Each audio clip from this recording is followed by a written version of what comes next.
Hai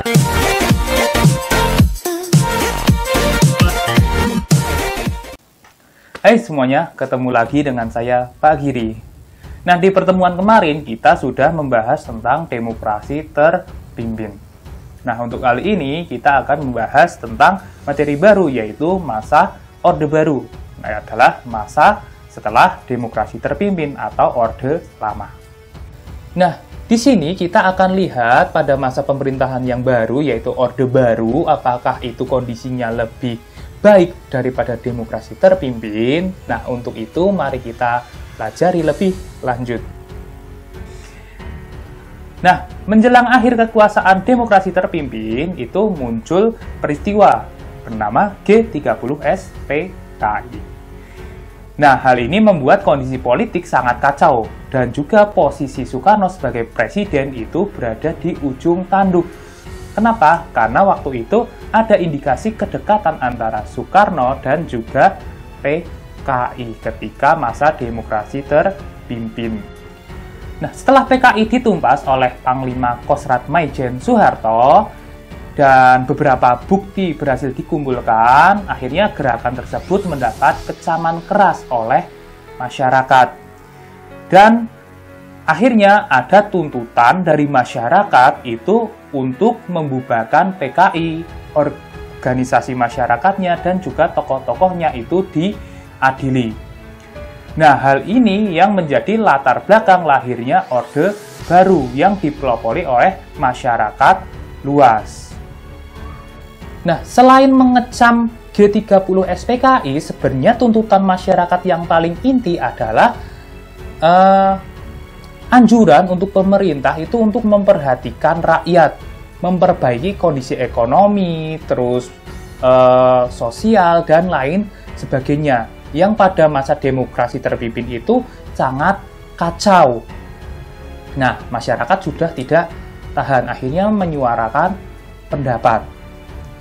Nah, yang menginginkan fase pemerintahan yang baru, yang membuat mereka akhirnya hidupnya akan lebih baik. Nah, berbagai masyarakat luas itu terdiri dari berbagai macam kalangan yang akhirnya mendirikan satu kesatuan aksi bernama Front Pancasila, yang tujuannya itu satu, yaitu menghancurkan PKI dan juga mengecam gerakan-gerakan yang dilakukan PKI seperti G30S PKI. Nah, kesatuan aksi tersebut itu terdiri dari, pertama, KAMI, yaitu Kesatuan Aksi Mahasiswa Indonesia. Ada KAPI, yaitu Kesatuan Aksi Pelajar Indonesia. Ada KAPI, yaitu Kesatuan Aksi Pemuda Pelajar Indonesia. Terus ada KASI, yaitu Kesatuan Aksi Sarjana Indonesia, dan lain sebagainya. Nah, organisasi-organisasi aksi tersebut terus melakukan demonstrasi. Nah, puncaknya pada tanggal 12 Januari tahun 1966, mereka mengajukan yang namanya Tritura, yaitu Tri Tuntutan Rakyat. Nah, pada waktu itu, Presiden Republik Indonesia, Insinyur Soekarno, akhirnya merombak kabinet, yaitu pada tanggal 21 Februari. Namun, perubahan itu tidak memuaskan masyarakat karena masih ada unsur-unsur dari orang-orang yang terlibat dari G30S PKI. Nah, pada saat pelantikan kabinet tersebut, berbagai kalangan ikut hadir seperti mahasiswa, pelajar, serta para pemuda mengisi jalan yang tujuannya itu menuju ke arah Istana Merdeka. Aksi itu terjadi pada tanggal 24 Februari tahun 1966. Gerakan-gerakan dari berbagai kalangan itu ditahan oleh pasukan Cakrabirawa dan menyebabkan timbulnya bentrokan dari kedua belah pihak. Dan dari bentrokan tersebut akhirnya menyebabkan KAMI itu dibubarkan oleh Soekarno. Nah, pembubaran KAMI dan juga Presiden Soekarno tidak setuju dengan pembubaran PKI yang diajukan oleh front pemerintah, akhirnya membuat masyarakat tidak respect lagi terhadap Soekarno. Dan dukungan terhadap Soekarno itu makin lama makin luntur. Pada 11 Maret tahun 1966 digelarlah sidang paripurna di Istana Merdeka, Jakarta. Namun, pada saat sidang tersebut ada pasukan tidak dikenal di luar istana. Nah, hal ini karena menyangkut keamanan presiden, akhirnya presiden itu dibawa ke Istana Bogor. Nah, di Bogor, presiden itu ditemui oleh Maijen Basuki Rahman dan Brigjen Amir Mahmud atas perintah Soeharto. Nah, di situ akhirnya mereka berkomunikasi dan lahirlah yang disebut dengan Surat Perintah 11 Maret yang isinya adalah mandat kepada Soeharto untuk mengambil alih kepemimpinan untuk mengatasi keamanan, krisis politik, dan ketidakstabilan pemerintahan. Nah, setelah keluarnya Super Semar tersebut, otomatis Soeharto menjadi pelaksana pemerintah dan seolah-olah Soeharto itu menjadi pengganti dari presiden. Nah, namun beberapa waktu kemudian di pemerintahan maupun rakyat itu terpecah antara orang-orang yang pro Soekarno dan pro Soeharto. Jadi terjadi dualisme kepemimpinan dan akhirnya banyak yang di pemerintahan itu mendukung Soeharto yang waktu itu bertugas sebagai pelaksana pemerintah. Nah, akhirnya pada beberapa waktu kemudian posisi Soeharto itu semakin kuat dalam pemerintahan setelah adanya sidang MPRS tanggal 20 Juni sampai 5 Juli yang memutuskan bahwa Super Semar itu dijadikan sebagai TAP MPRS. Karena sudah menjadi TAP MPRS, maka presiden sudah tidak bisa mencabutnya. Dan waktu itu Soeharto akhirnya mempunyai kedudukan yang sama dengan Soekarno. Nah, terus 22 Juni Presiden Soekarno berpidato mengenai Nawaksara. Nah, di sini menyinggung tentang penyebab G30 SPKI. Namun, pembelaan Soekarno atau pidato Soekarno itu tidak memuaskan MPRS mengenai peristiwa G30 SPKI. Dan di tanggal 20 Februari tahun 1967, Presiden Soekarno kemudian menyerahkan kekuasaannya kepada Soeharto untuk menggantikannya di dalam pemerintahan. Dan penyerahan kekuasaan Presiden Soekarno kepada Soeharto tersebut dikukuhkan dalam sidang istimewa MPRS dan pada tanggal 12 Maret 1967 Presiden Soeharto secara resmi dilantik sebagai presiden. Bergantinya kekuasaan, maka muncullah babak baru di dalam sejarah pemerintahan Indonesia, yaitu lahirnya Orde Baru yang dipimpin oleh Soeharto. Pada dasarnya, Orde Baru adalah suatu tatanan politik berdasarkan pada ideologi negara, yaitu Pancasila, dan kembali mengacu pada Konstitusi Undang-Undang 1945 yang pada masa demokrasi terpimpin banyak disalahi oleh Soekarno. Pada fase awal terjadi penataan politik di awal tahun 1968 dengan penyegaran DPR-GR. DPR tersebut terdiri dari wakil-wakil partai politik serta golongan karya, yang mana partai-partai itu sudah disederhanakan menjadi 3 kelompok. Nah, pada perjalanannya golongan karya lebih menjadi pendukung dari Soeharto, dan hasilnya ketika pemilu Golkar itu selalu mendominasi, terbukti dengan memenangi sebanyak 6 kali pemilu selama 32 tahun masa kepemimpinan Orde Baru. Nah, kemenangan Golkar tersebut itu tak lepas dari unsur paksaan dari berbagai profesi-profesi, terutama profesi yang berkaitan dengan pegawai negeri kayak gitu. Karena waktu itu seluruh pegawai negeri maupun pegawai-pegawai di lingkungan pemerintah itu diwajibkan untuk memilih Golkar, sehingga di sini ada demokrasi yang dicederai seperti itu.